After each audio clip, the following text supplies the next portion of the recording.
opportunity for me to explain to you what dana is. Yeah?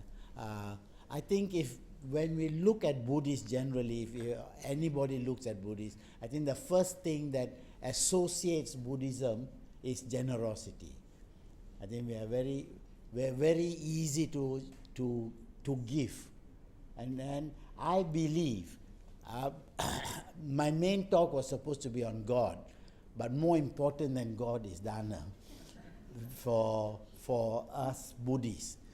I think if you ask what Buddhism is, I think it is this one word, dana.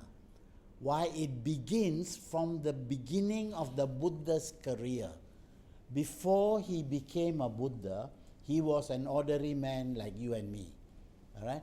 But he decided that he is going to go through millions and millions and millions of lifetimes, perfecting himself. What you see there is, we say, like you, Buddha. No.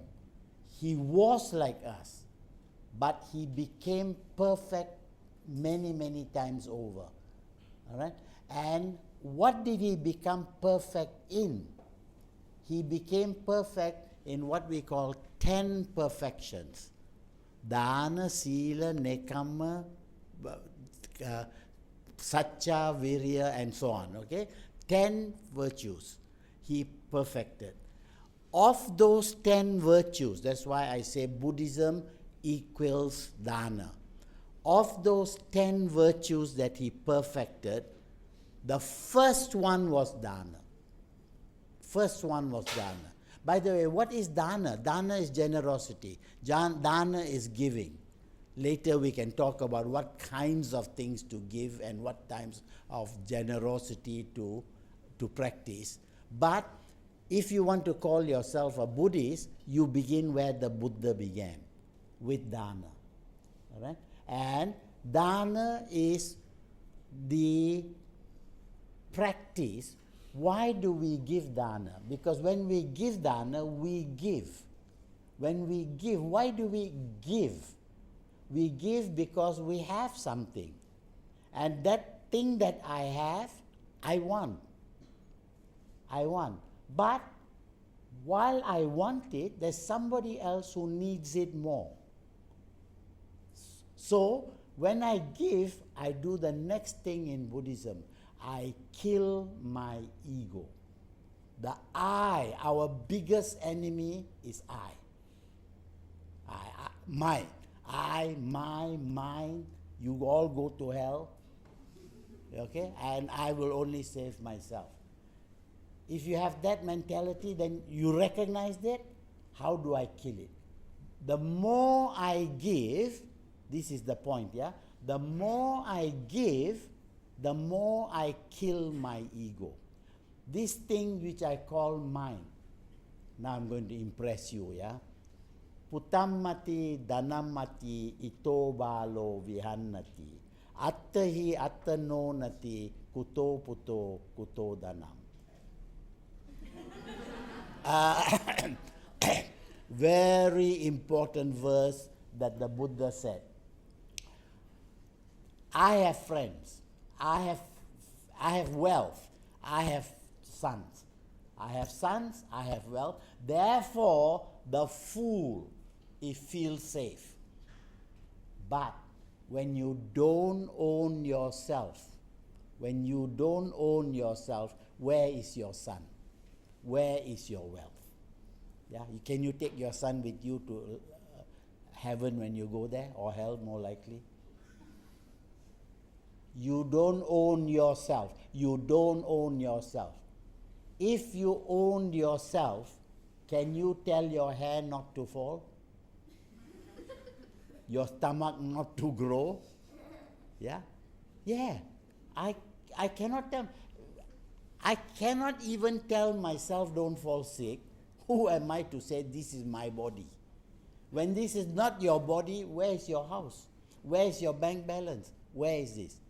This is Buddhism. The ego is killed. So when we give dana, this is the purpose of giving the dana. The purpose, yeah, I got this $1 million. I'm very grateful for it, yes. But I cannot take it away with me. The Buddha says that also. He says, when somebody dies, when you die, yeah, your relatives and your friends will only follow you to the grave. Yeah. After that, you go alone. Have you ever been to a funeral where the husband jumped into the grave with the I love you so much, I jump with you. That time, oh, sorry. Why? Because I don't own myself. Yeah? And when I die, I cannot take anything with me. I cannot take anything. Only one thing I can take, and that's my karma. Whatever good I did, I take with me. Whatever bad I did, I also take with me. All my relatives have to wait. Okay? So when we give dana, the main purpose is to say you cannot own this. You cannot own yourself, you cannot own anything, you cannot take it with you. So you give. The more you give, the less you think I. The less you think I, the less you think my. This is not me. This is not mine. All right? And so, dana is the first of these. And when we practice them, and also it is the easiest to practice. Anybody can. Meditation is very difficult. Meditation, listening to Dhamma talk like this, very difficult, I know. Okay? But dana, anybody can practice. And then you will say, oh, dana, I got no money, how can I give dana? Dana has nothing to do with money. Dana has to do with just giving. You can give many things. You can give things. You can give rice, you can give oil, you can give money. That's only one thing. What about those who don't have all of that? Don't have the money to share? We have another thing. It is called abhaya dana. That is, dana is the dana of giving material things, one. Two, the dana of giving fearlessness. How many old folks are there in old folks' homes? Nobody to visit them. They are sick. They don't know what's going to happen. They are full of fear. If you go there and hold their hand, you have given big dana, bigger dana than money. You have given fearlessness. So that is free. And anybody can give that. A poor man can give fearlessness. Fearlessness to who? There's a dog on the roadside. Didn't eat for 3 days. Sick, frightened. Everybody has been beating the dog. You go to that dog and you give a little bit of kway teow. That is fearlessness. Kindness to animals. That kind of dana, anybody can practice. Yeah? And then the highest form of dana, again, all of us can be involved, Dhamma dana. So we have giving of material things, giving of fearlessness. This is all dana. But the highest is Dhamma danam sabba danam jinati, meaning the gift of Dhamma, the gift of wisdom, the gift of knowledge, understanding.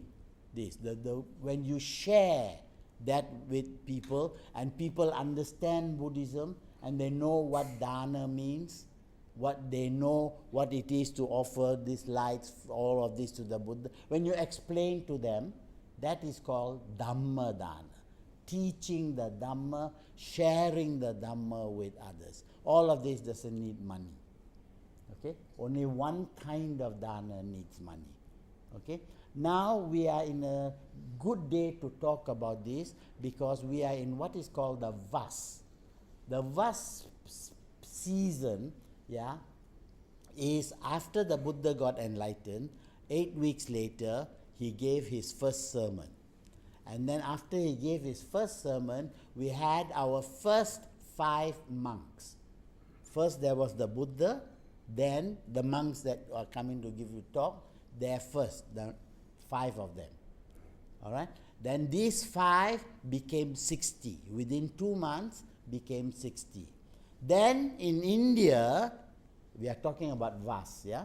We are talking about Dhanas. We are still on Dhana. In India, at this time, the rains begin, the rainy season. During the rainy season, the monks cannot go out on what we call Pindapata. Pindapata means go out from house to house to house, collect some food to eat for the day. That is one kind of dana in practice in India, practice in Thailand, Sri Lanka, and so on. Not in the West. And now I heard 2 weeks' time, one monk is coming to the market and he is going to give you the opportunity. I have to explain this again. When we give dana, you are not up there and the receiver is down here. When you give to a beggar, don't ever think, I am the boss giving you charity. In Buddhism, when you give charity, you say thank you to the beggar. Thank you for giving me this chance to kill my ego. So actually, I owe you. I owe you, not you owe me. So when we give dana, we must always have that thing, this is to kill my ego. The more I kill my ego, the happier I am. I am happy because I kill my ego. And how do you practice that day by day, hour by hour? Practice dana. What is dana? The 3 that I mentioned. Okay, it's not just giving money, it's not just giving food. All right? And the more you give, the more opportunities you give, the more grateful you are for the opportunity. So when we give, when we are now donating a lot for the new temple that's coming up, yeah, we are giving that. That's dana. All right? And we must be very grateful that our karma has given us the opportunity. Not everybody got a chance to give dana, you know. Not everybody got a chance. We have that opportunity. Therefore, build and build and build. Okay? All right? And when you are giving, you are not giving food to the monk. You are not putting stuff in his stomach. You know, you are giving him 4 things. You are giving him Ayu, Vanna, Sukang, Balam. When you give food, you are giving him life. When he eats, he can continue his life. Right? Otherwise, he'll starve to death. So you give Ayu, life. Vanna, because he is not starving, he looks beautiful. You give him beauty, healthy. So, Ayu, Vanna. Sukang, you give him strength. With that strength, he shares the Dhamma with you. 2,500 years, we have this tradition of we feed the monks and the monks feed us. We feed them food, they feed us Dhamma. So this is the relationship that we share. Ayu, Vanna, Sukang, Balang, strength. So when you give that one bowl of rice, you are giving 4 things to the monk. And when you give it to a monk, he gives you back the Dhamma. But if you give that food to a beggar, that beggar can eat, but he cannot convert that to sharing the Dhamma. So when you give to a monk, there's bigger significance, bigger importance than when you give it to a dog or a cat. Yes, it's dana. Yes, it's compassion. Yes, it's happiness you are giving, but not the same standard. So giving to a monk on Pindapata, for us Buddhists, has a very special power. And we say that you get paid back in other lives. This is how you guarantee that future lives are comfortable for yourself. Okay? Ayu, Vanna, Sukang, Balang. Okay? Sorry.